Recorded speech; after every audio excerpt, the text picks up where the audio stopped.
हाँ जी, good afternoon. मेरी आवाज़ प्रॉपर आ रही है जी? स्क्रीन शेयर हो रही है?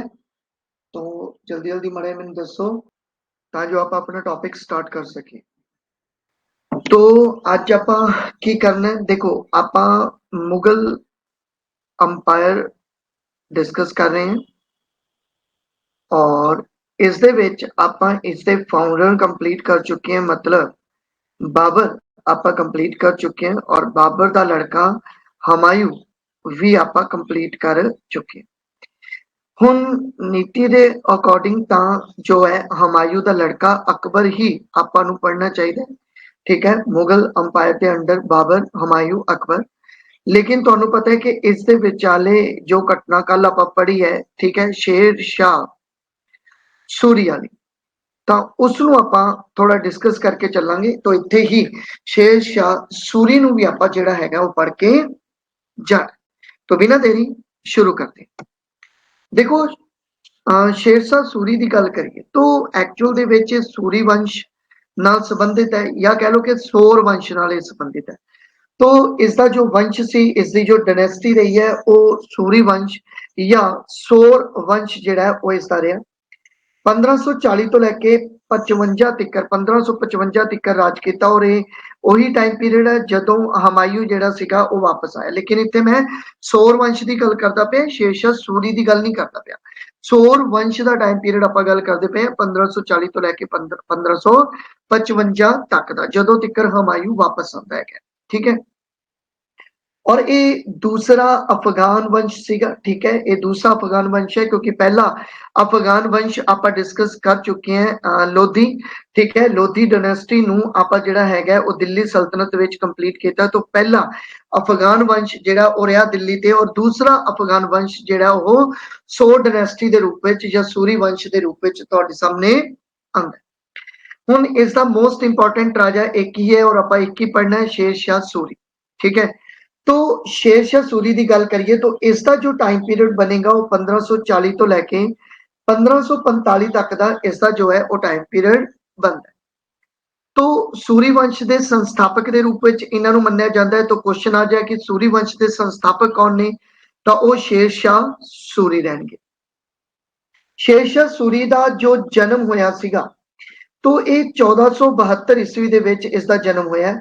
तो शेरशाह सूरी जिन्हों जो फरीद खान के नाम नाल भी जानिया गया, अगे चल के बचपन का नाम इसका फकीर खान फरीद खान सी आपां देखांगे।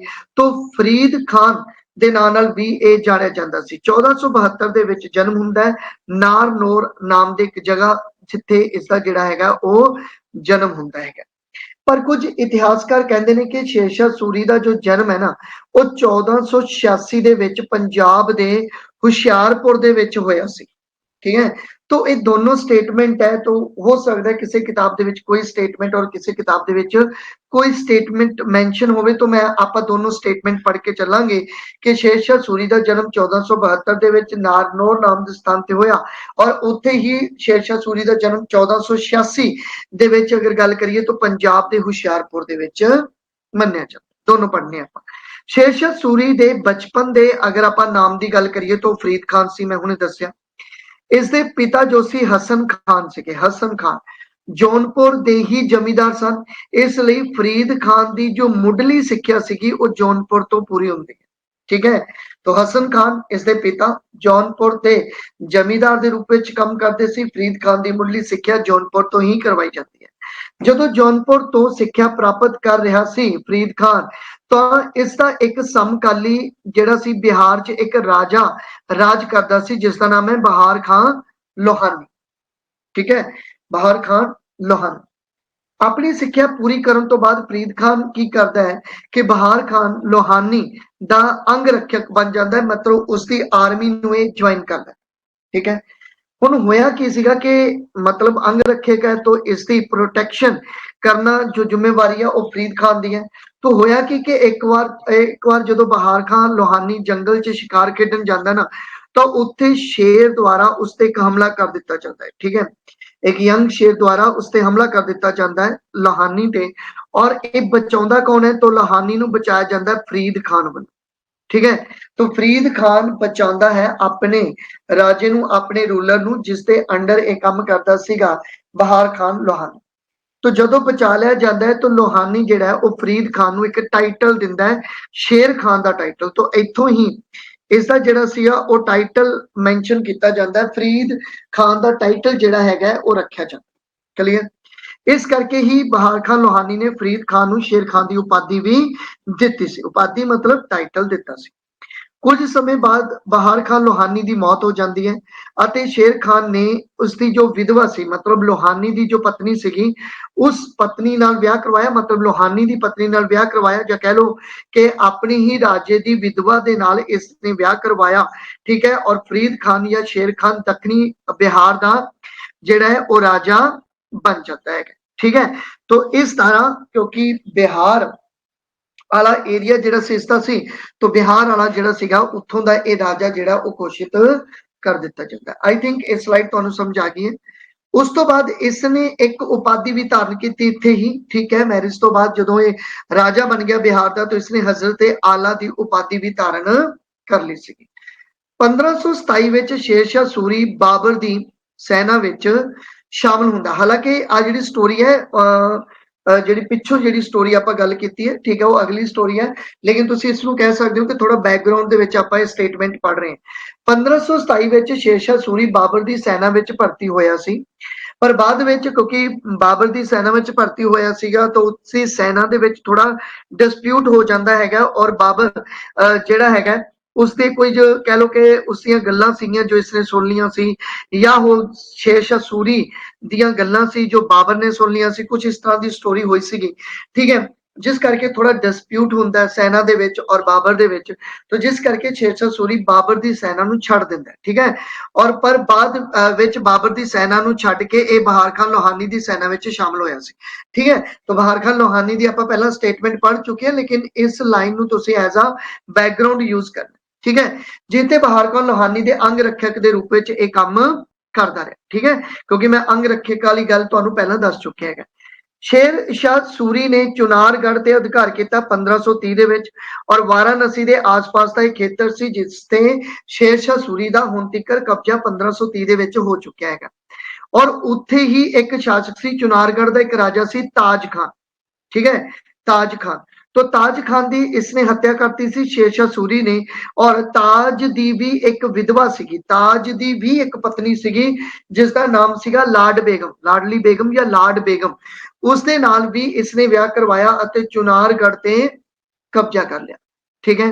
हमायूं क्योंकि उधरों हमायूं की आपां गल कीती है कि शेरशाह सूरी तो ही वो डरदा सी, और ओदे दिमाग में स्टोरी सी कि किवें ना किवें अगर शेरशाह सूरी खत्म हो जाए तो मैं अपना संतुष्टि नाल अपना राज जिहड़ा वो स्थापित कर सकूंगा।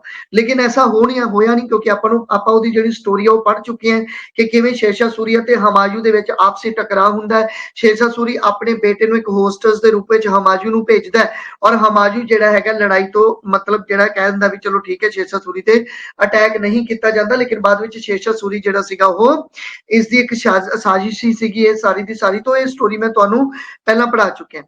तो हुण इत्थे की है कि हमायूं अते शेरशाह सूरी दी कहानी आपां जिहड़ी आ वो कल पढ़ चुके हैं। ठीक है। स्टेटमेंट मैं इत्थे तां करके लिखी है क्योंकि आपां इहनू डिस्कस जिहड़ा वो कर चुके हैं। तो 1539 ਵਿੱਚ ਹਮਾਯੂ ਅਤੇ ਸ਼ੇਰ ਖਾਂ ਵਿੱਚ ਇੱਕ ਯੁੱਧ ਲੜਿਆ ਗਿਆ ਜਿਹਦਾ ਚੌਸਾ ਦਾ ਯੁੱਧ ਸੀ। ਇਹਦੇ ਬਾਰੇ ਆਪਾਂ ਡਿਸਕਸ ਕੀਤੀ ਹੈ 1539 ਦੀ। ਔਰ ਫਿਰ 1540 ਵਿੱਚ ਸ਼ੇਰ ਖਾਂ ਨੇ ਹਮਾਯੂ ਤੇ ਆਕਰਮਣ ਕੀਤਾ, ਔਰ ਹਮਾਯੂ ਅਤੇ ਸ਼ੇਰਸ਼ਾਹ ਦੇ ਵਿੱਚ ਇੱਕ ਯੁੱਧ ਲੜਿਆ ਗਿਆ ਜਿਸ ਨੂੰ ਬੈਲਗ੍ਰਾਮ ਜਾਂ ਕਨੌਜ ਦਾ ਯੁੱਧ ਬੋਲਦੇ ਆ। ਤਾਂ ਦੋ ਯੁੱਧ ਤੁਸੀਂ ਇਹਦੇ ਯਾਦ ਰੱਖਣੇ ਨੇ, ਹਮਾਯੂ ਦੇ ਨਾਲ ਸ਼ੇਰ ਖਾਂ ਦੇ ਜਾਂ ਸ਼ੇਰਸ਼ਾਹ ਸੂਰੀ ਦੇ। ਇੱਕ ਹੈ ਆਪਣੇ ਕੋਲੇ ਚੌਸਾ ਦਾ ਯੁੱਧ ਜੋ 1539 ਦੇ ਵਿੱਚ ਸੀਗਾ, ਔਰ ਦੂਸਰਾ ਸੀਗਾ ਜੀ ਆਪਣੇ ਕੋਲੇ ਬੈਲਗਾਮ ਦਾ ਜਾਂ ਕਨੌਜ ਦਾ ਯੁੱਧ ਜੋ 1540 ਦਾ ਸੀ। ਤੁਹਾਨੂੰ ਇਹ ਪਤਾ ਹੈ ਕਿ ਦੋਨੋਂ ਹੀ ਯੁੱਧ ਹਮਾਯੂ ਹਾਰ ਜਾਂਦਾ ਹੈ ਔਰ ਸ਼ੇਰਸ਼ਾਹ ਸੂਰੀ ਜਿੱਤ ਗਿਆ ਸੀਗਾ। ਠੀਕ ਹੈ ਜੀ। तो ये स्टेटमेंट क्लियर होगी। ਜਿਹੜੀ ਉਹ ਸਟੋਰੀ ਹੈ ਵਿੱਚ ਬੇਟੇ ਵਾਲੀ ਉਸਨੂੰ ਹੋਸਟਸ ਬਣਾਇਆ ਔਰ ਹਮਾਯੂ ਨੇ ਅਟੈਕ ਕੀਤਾ। ਠੀਕ ਹੈ। ਔਰ ਬਾਅਦ ਵਿੱਚ ਮਤਲਬ ਜਿਹੜਾ ਸ਼ੇਰਸ਼ਾਹ ਸੂਰੀ ਹੈ ਉਸਨੇ ਜਸਟ ਇੱਕ ਸਾਜ਼ਿਸ਼ ਰਚੀ ਸੀ। ਇਹ ਸਾਰੀ ਸਟੋਰੀ ਆਪਾਂ ਜਿਹੜੀ ਆ ਉਹ ਕੱਲ ਪੜ੍ਹ ਚੁੱਕੇ ਹਾਂ, ਹਮਾਯੂ ਦੇ ਵਿੱਚ ਆਪਾਂ ਸਟੋਰੀ ਕਵਰ ਕਰ ਚੁੱਕੇ ਹਾਂ। ਅੱਗੇ ਚੱਲਦੇ ਹਾਂ। देखो उस तो बाद शेरशाह सूरी ने अपनी जो राजधानी बनाई सी वो दिल्ली बनाई और शेरशाह सूरी अपने प्रशासनिक ਕੰਮਾਂ ਦੇ ਕਾਰਨ ਬਹੁਤ ਮਸ਼ਹੂਰ ਹੋਇਆ। ਇਸ ਦੇ ਬਹੁਤ ਸਾਰੇ ਕੰਮ ਹੈ ਜੋ ਆਪਾਂ ਡਿਸਕਸ ਕਰਨੇ ਹੁੰਦੇ ਆ ਕਿਉਂਕਿ ਇਸ ਨੇ ਆਪਣੇ ਕਾਰਜਕਾਲ ਵਿੱਚ ਕਈ ਅਜਿਹੇ ਕੰਮ ਕਰਵਾਏ ਜੋ ਅੱਜ ਵੀ ਯਾਦ ਕੀਤੇ ਜਾਂਦੇ ਆ। ਠੀਕ ਹੈ, ਜਿਵੇਂ ਤੁਸੀਂ ਸ਼ੇਰਸ਼ਾਹ ਸੂਰੀ ਮਾਰਗ ਦੀ ਹੀ ਅਗਰ ਗੱਲ ਕਰ ਲਓ ਤਾਂ ਸ਼ੇਰਸ਼ਾਹ ਸੂਰੀ ਦਾ ਮਾਰਗ ਕਾਫੀ ਮਤਲਬ ਜਿਹੜਾ ਤੁਸੀਂ ਕਹਿ ਸਕਦੇ ਹੋ ਕਿ ਮੰਨਿਆ ਜਾਂਦਾ ਸੀ। 1540-45 ਦੇ ਦੌਰਾਨ ਹਿੰਦੁਸਤਾਨ ਦੀ ਸਭ ਤੋਂ ਪ੍ਰਸਿੱਧ ਸੜਕ ਦਾ ਨਿਰਮਾਣ ਕਰਵਾਉਣ ਵਾਲਾ ਕੌਣ ਹੈ? ਸ਼ੇਰਸ਼ਾਹ ਸੂਰੀ ਹੀ ਹੈ। ਠੀਕ ਹੈ, ਔਰ ਜਿਸ ਨੂੰ ਸੜਕੇ ਆਜ਼ਮ ਦੇ ਨਾਂ ਨਾਲ ਜਾਣਿਆ ਗਿਆ, ਬਾਅਦ ਵਿੱਚ ਸ਼ੇਰਸ਼ਾਹ ਸੂਰੀ ਮਾਰਗ ਦੇ ਨਾਂ ਨਾਲ ਜਾਣਿਆ ਗਿਆ ਔਰ ਫਿਰ ਕਿਤੇ ਨਾ ਕਿਤੇ ਜਾ ਕੇ ਇਸ ਨੂੰ ਗ੍ਰੈਂਡ ਟਰੰਕ ਰੋਡ ਦੇ ਨਾਂ ਨਾਲ ਵੀ ਜਾਣਿਆ ਜਾਂਦਾ ਹੈ। ਇਸ ਸੜਕ ਨੂੰ ਹੀ ਸ਼ੇਰਸ਼ਾਹ ਸੂਰੀ ਮਾਰਗ ਦੇ ਨਾਮ ਨਾਲ ਵੀ ਜਾਣਿਆ ਗਿਆ। ਉਹ ਸੁਨਾਰ ਗਾਂव ਤੋਂ ਲੈ ਕੇ ਬੰਗਾਲ ਤੋਂ ਹੁੰਦੀ ਹੋਈ ਪੇਸ਼ਾਵਰ ਤੱਕ ਇਹ ਜਿਹੜੀ ਸੜਕ ਹੈ ਪੂਰੀ ਦੀ ਪੂਰੀ ਬਣੀ ਹੋਈ ਸੀਗੀ ਔਰ ਇਸੇ ਸੜਕ ਤੇ ਹੀ 1700 ਸੈਰਾਵਾਂ ਬਣਾਈਆਂ ਹੋਈਆਂ ਸਨ ਜਿੱਥੇ ਲੋਕ ਸਰਾਂ ਦੇ ਵਿੱਚ ਆਰਾਮ ਕਰਦੇ ਨੇ ਅਤੇ ਦੋ ਕੋਸ ਤੇ ਬਾਅਦ ਕੋਸ ਮੀਨਾਰ ਮਤਲਬ ਜਿਵੇਂ ਤੁਸੀਂ ਕੀ ਬੋਲਦੇ ਆ ਮਾਈਲਸਟੋਨ ਬੋਲਦੇ ਹੋ ਤਾਂ ਉਸ ਤਰ੍ਹਾਂ ਦੇ ਸਟੋਨ ਵੀ ਲੱਗੇ ਹੋਏ ਸੀਗੇ। ਸ਼ੇਰਸ਼ਾਹ ਸੂਰੀ ਮਾਰਗ ਦਾ ਨਾਮ 1839 ਦੇ ਵਿੱਚ ਬਦਲਤਾ ਸੀ। ਇੰਪੋਰਟੈਂਟ ਕੁਐਸਚਨ ਹੈ, ਯਾਦ ਰੱਖ ਲਿਓ। ਸ਼ੇਰਸ਼ਾਹ ਸੂਰੀ ਮਾਰਗ ਦਾ ਨਾਮ 1839 ਵਿੱਚ ਗ੍ਰੈਂਡ ਟਰੰਕ ਰੋਡ ਰੱਖਿਆ। ਕਿਸ ਨੇ ਰੱਖਿਆ ਸੀ? ਤਾਂ ਲਾਰਡ ਆਕਲੈਂਡ ਨੇ ਇਸ ਦਾ ਨਾਮ ਜਿਹੜਾ ਸੀਗਾ ਉਹ ਚੇਂਜ ਕੀਤਾ ਸੀਗਾ। ਭਾਰਤ ਵਿੱਚ ਇਹ ਸਿਰਫ ਅੰਮ੍ਰਿਤਸਰ ਤੋਂ ਲੈ ਕੇ ਬੰਗਾਲ ਦੇ ਕਲਕੱਤਾ ਤੱਕ ਫੈਲੀ ਹੋਈ ਹੈ ਔਰ ਇਸ ਤੋਂ ਬਾਅਦ ਇਸਨੇ ਹੋਰ ਵੀ ਕਈ ਮਤਲਬ ਸੜਕਾਂ ਬਣਵਾਈਆਂ ਸੀ ਜਿਵੇਂ ਕਿ ਆਗਰਾ ਤੋਂ ਲੈ ਕੇ ਬਹਿਰਾਨਪੁਰ ਮੱਧ ਪ੍ਰਦੇਸ਼ ਤੱਕ ਇਸੇ ਦਾ ਹੀ ਲਿੰਕ ਰੋਡ ਔਰ ਆਗਰਾ ਤੋਂ ਲੈ ਕੇ ਚਤੌੜ ਠੀਕ ਹੈ ਰਾਜਸਥਾਨ ਤੱਕ ਔਰ ਲਾਹੌਰ ਤੋਂ ਮੁਲਤਾਨ ਪਾਕਿਸਤਾਨ ਤੱਕ ਇਸਨੇ ਕਈ ਸੜਕਾਂ ਦਾ ਜਿਹੜਾ ਸੀਗਾ ਉਹ ਨਿਰਮਾਣ ਕਰਵਾਇਆ ਸੀਗਾ। ਕਾਫੀ ਇੰਪੋਰਟੈਂਟ ਸਟੇਟਮੈਂਟ ਹੈ, तो याद रख सकते हो। शेरशाह सूरी ਦਾ ਇੱਕ ਸਮਕਾਲੀ ਹੁੰਦਾ ਸੀਗਾ। ਠੀਕ ਹੈ, ਕਾਫੀ ਸਟੇਟਮੈਂਟ ਤੁਸੀਂ ਸਮਝਣ ਵਾਲੀ ਹੈ ਕਿ ਸ਼ੇਰਸ਼ਾਹ ਸੂਰੀ ਦਾ ਇੱਕ ਸਮਕਾਲੀ ਹੈ ਜਿਸ ਦਾ ਨਾਮ ਹੈ ਮਲਿਕ ਮੁਹੰਮਦ ਜੈਸੀ।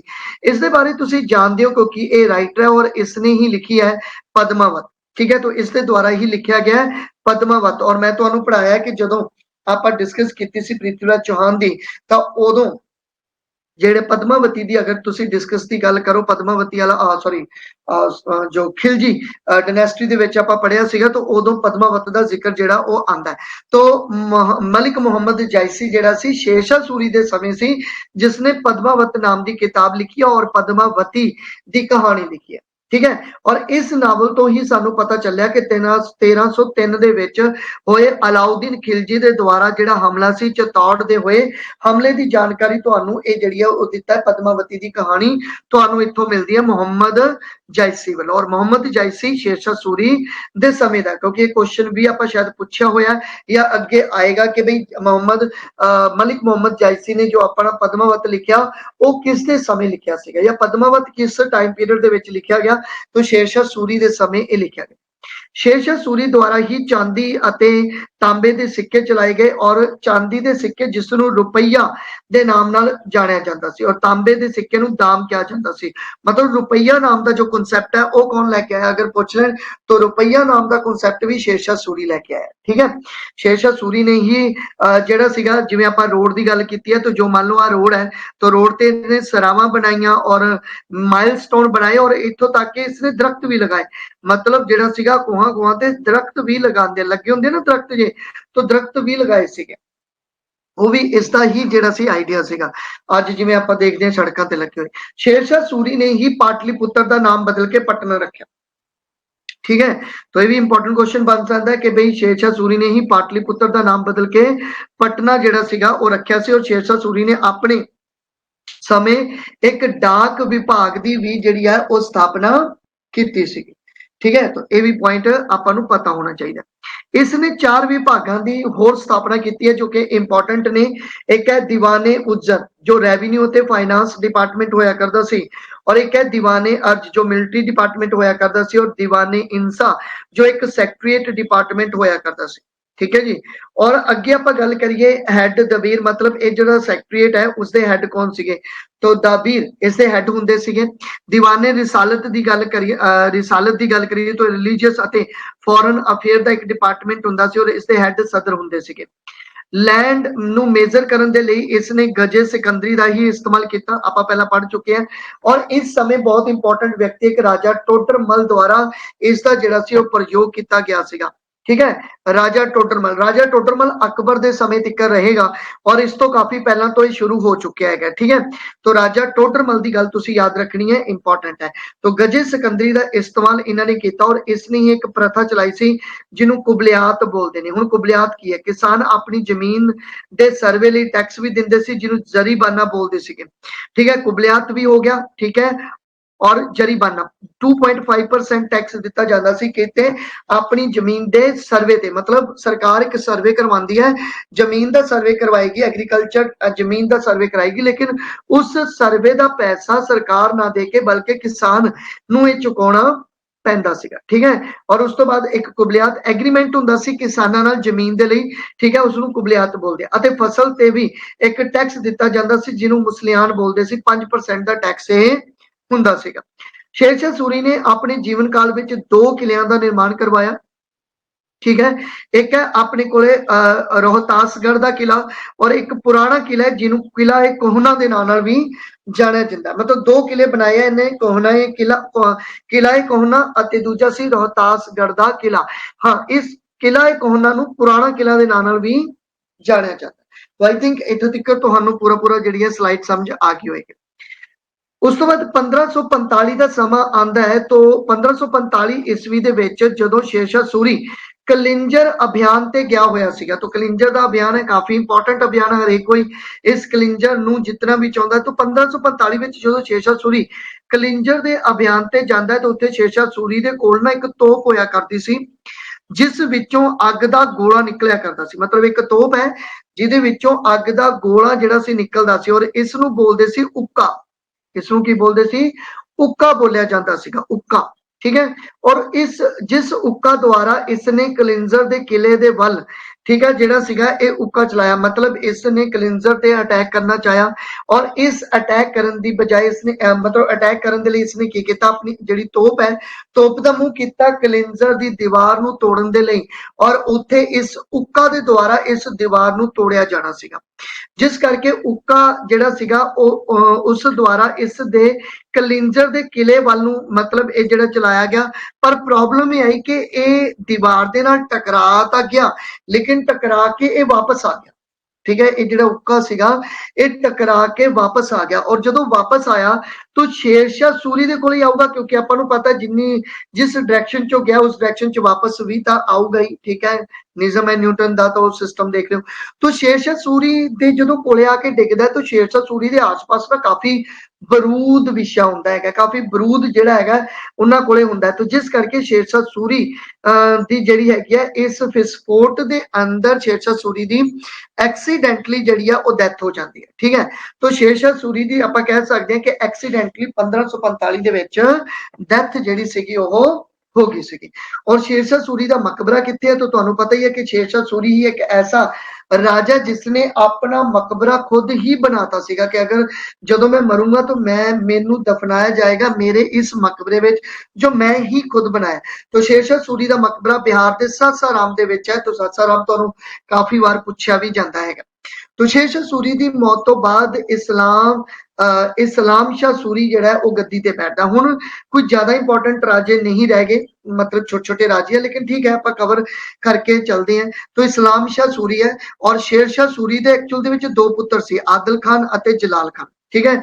जिस समय शेरशाह सूरी की मौत हुई उस समय इसका बड़ा बेटा चित्तौड़ अभियान ते सी, इसलिए शेरशाह सूरी के मरण उपरांत इसका एक जिहड़ा छोटा बेटा सी उसने अपने आप नूं उत्तराधिकारी बना लिया, ठीक है।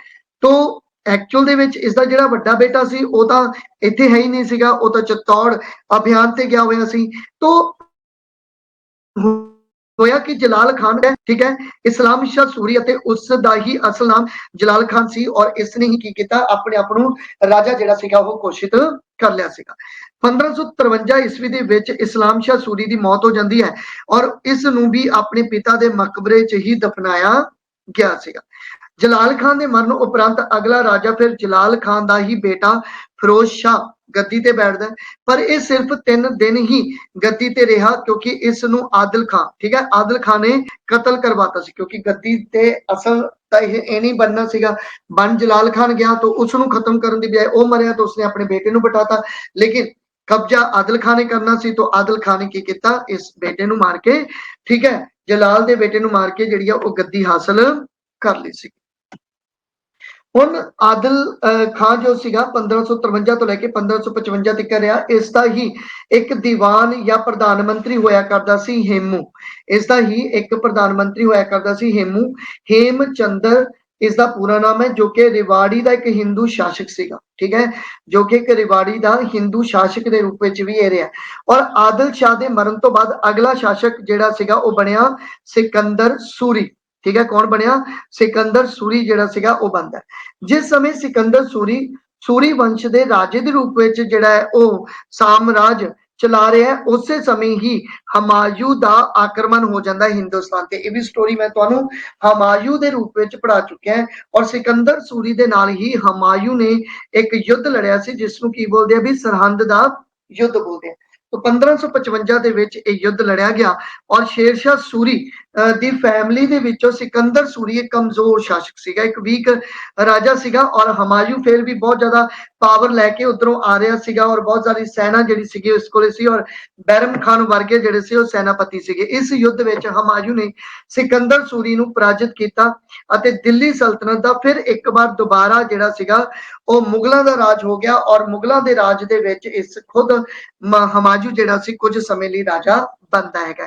तो ਆਪਾਂ ਦੇਖਿਆ ਕਿ 1555 ਦੇ ਵਿੱਚ ਇਹ ਵਾਪਸ ਆ ਜਾਂਦਾ। 56 ਤੱਕ ਇਹ ਹਮਾਯੂ ਜਿਹੜਾ ਸੀਗਾ ਉਹ ਮੁਗਲ ਸਾਮਰਾਜ ਦੇ ਅੰਡਰ ਦਿੱਲੀ ਦਾ ਸਿੰਘਾਸਨ ਦੁਬਾਰਾ ਜਿਹੜਾ ਹੈਗਾ ਉਹ ਕੈਪਚਰ ਕਰਦਾ ਹੈਗਾ।